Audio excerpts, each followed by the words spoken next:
안녕하세요. 중위권 전문 입시 유튜버 입시부 장관입니다. 오늘은 구독자 여러분께 경쟁률에 관한 이야기를 하려고 하는데요.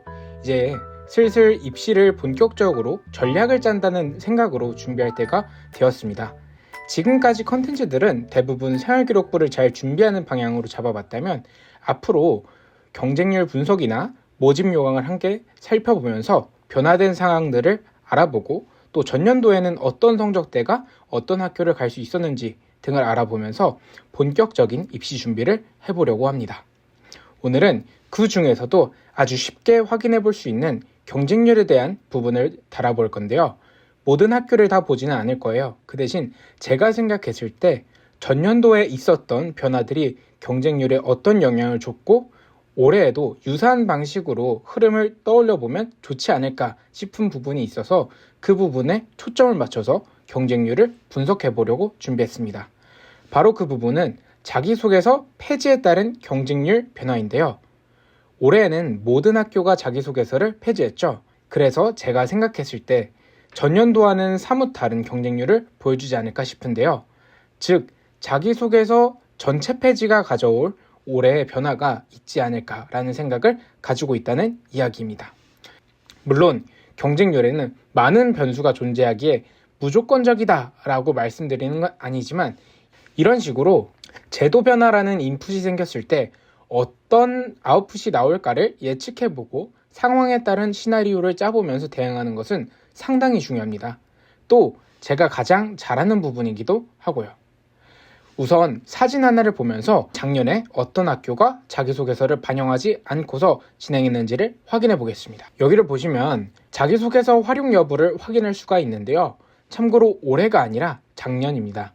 작년에 생긴 변화가 경쟁률에 어떤 영향을 끼쳤는지를 보는 거니까 당연히 작년 기준으로 보는 게 맞습니다. 우선 우리 중위권 학생들을 기준으로 하는 채널이기에 중위권 학교를 위주로 볼게요. 위활용 대학에는 명지대, 상명대, 서울과기대, 서울여대, 성공회대, 세종대, 한성대, 단국대, 인천대, 인하대, 차의과학대, 평택대, 한경대, 한신대, 한양대 에리카, 협성대 정도가 될 것 같습니다. 명지대는 우선 전년도가 아니라 2022학년도에도 자기소개서를 활용하지 않았습니다.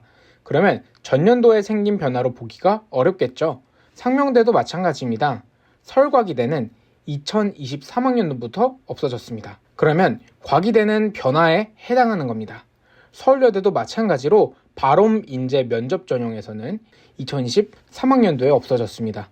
성공회대도 2022학년도에 없었고 세종대는 2023학년도에 없어졌습니다.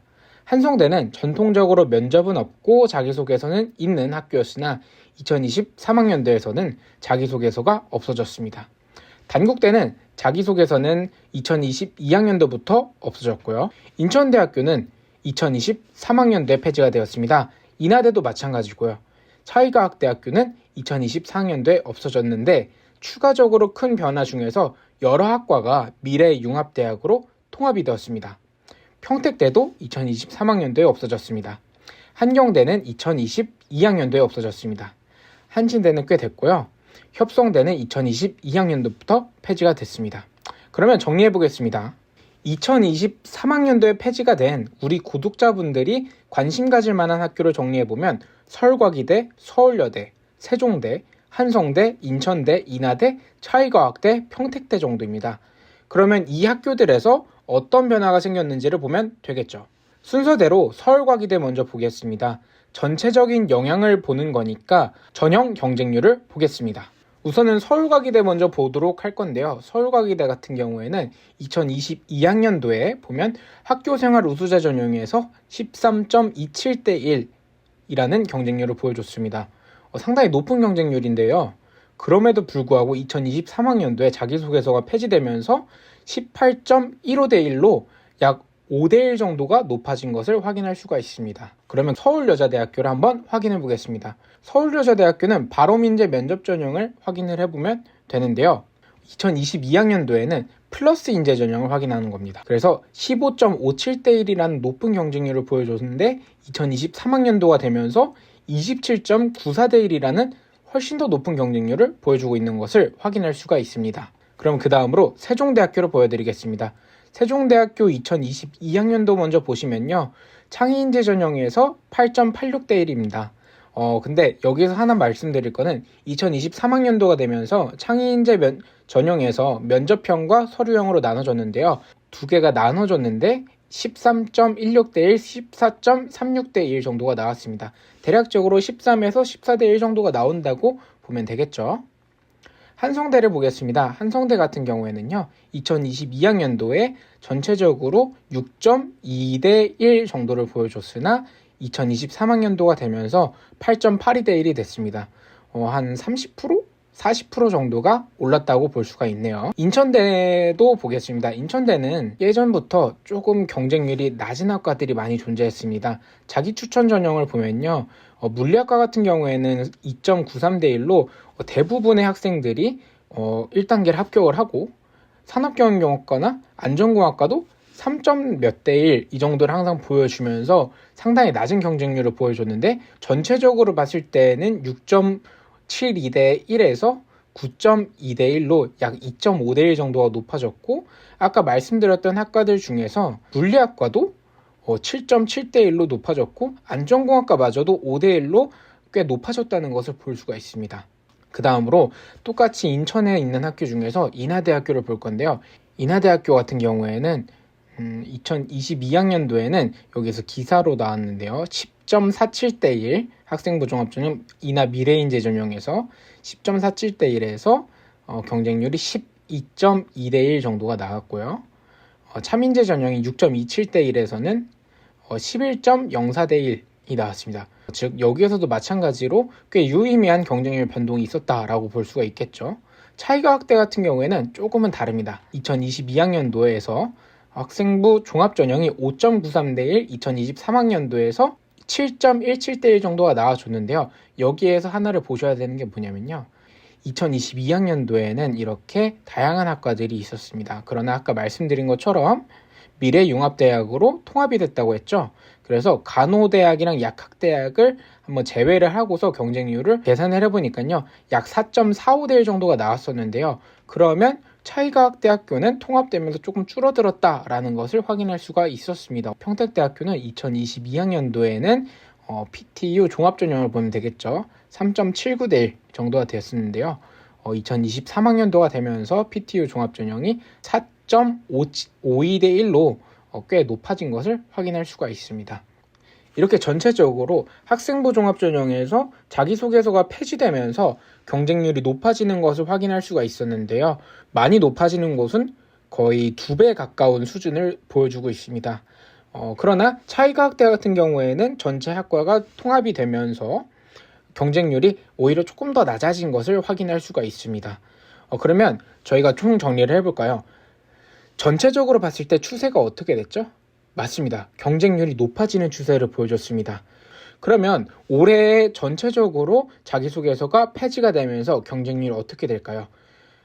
제가 생각을 했을 때는요. 이런 시나리오를 짜볼 수 있을 것 같아요. 작년 같은 경우에 자기소개서가 폐지가 되면서 경쟁률이 높아졌던 학과들은 조금은 낮아질 수도 있겠다라는 생각을 합니다.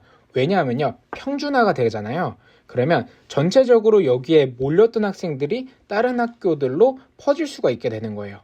그러면 서울과기대나 서울여대, 세종대 같이 조금 이번에 높아졌던 학과들은 올해에는 좀 낮아질 수가 있겠죠. 반대로 다른 학교들, 즉 자기소개서를 작년에 봄으로 인해서 경쟁률 변동이 좀 없었던 학교들 같은 경우에는요. 작년처럼 이런 흐름을 보여주면서 조금 더 높아질 수도 있겠다라는 생각을 합니다. 이게 왜냐하면요. 전체적으로 자기소개서가 없어지는 이유가 서류 전형을 간소화하면서 지원자들을 좀 편하게 해주겠다라는 의미에서 시작된 그런 전형인데요. 간소화가 되는 만큼 당연히 많은 학생들이 조금 더 쉽게 시도를 해볼 수가 있겠죠. 그렇기 때문에 경쟁률이 좀 높아지지 않았나라는 생각이 듭니다. 그러면 저는 이번에 같은 수준의 대학을 지원하면서 이 정도의 시나리오를 짤 수도 있을 것 같아요. 세종대랑 국민대 이렇게 두 가지 중에 고민이 된다라고 했을 때에는 세종대 같은 경우에는 올해 조금 더 낮아지지 않을까? 왜냐? 작년부터 이미 자기소개서가 없었고 올해에는 오히려 좀 역으로 낮아지지 않을까라는 생각을 해보는 겁니다.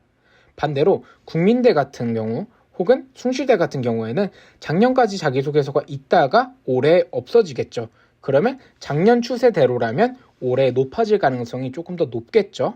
그렇기 때문에 해당 학교들보다는 세종대가 조금 더 낮아질 거를 대비를 해서 세종대를 조금 더 우선순위에 두지 않을까. 왜냐? 어차피 저희가 자기소개서를 지금 당장 준비할 필요가 없잖아요. 그러면 조금 더 경쟁률을 보면서 세종대를 먼저 우선적으로 보고 그 다음에 아니다. 내 예상이 틀렸네 라고 했을 때는 다른 학교를 넣어보는 그런 전략을 한번 짜볼 것 같아요. 즉 경쟁률이 올해 어떻게 바뀔지는 대부분의 사람들이 정확하게는 알 수가 없습니다. 그러나 이런 식으로 시나리오를 짜보면서 어떻게 대응할까가 경쟁률을 보는 데에는 훨씬 더 유용할 것 같아요. 그래서 올해에는 작년 경쟁률이 높았으니까 올해도 높을 거야. 혹은 낮았으니까 올해도 낮을 거야. 라는 그런 단편적인 생각보다는요. 작년에는 왜 높아졌고 왜 낮아졌는지 등을 생각을 해보면서 그러면 올해에는 평준화가 됐을 때 어떻게 되어질까라는 생각을 추가적으로 해보는 게 올해 입시에서 상당히 중요한 포인트가 되지 않을까 싶습니다. 그래서 작년에 자기소개서가 폐지가 된 학교들이 어떤 경쟁률 변화를 보여주는지를 중심으로 작년 경쟁률 분석을 해봤는데요. 이번 컨텐츠가 여러분에게 조금 더 전략을 짜는 데 도움이 됐으면 좋겠다라는 생각을 하면서 컨텐츠 마무리하도록 하겠습니다. 그러면 지금까지 중위권 전문 입시 유튜버 입시부 장관이었습니다. 감사합니다.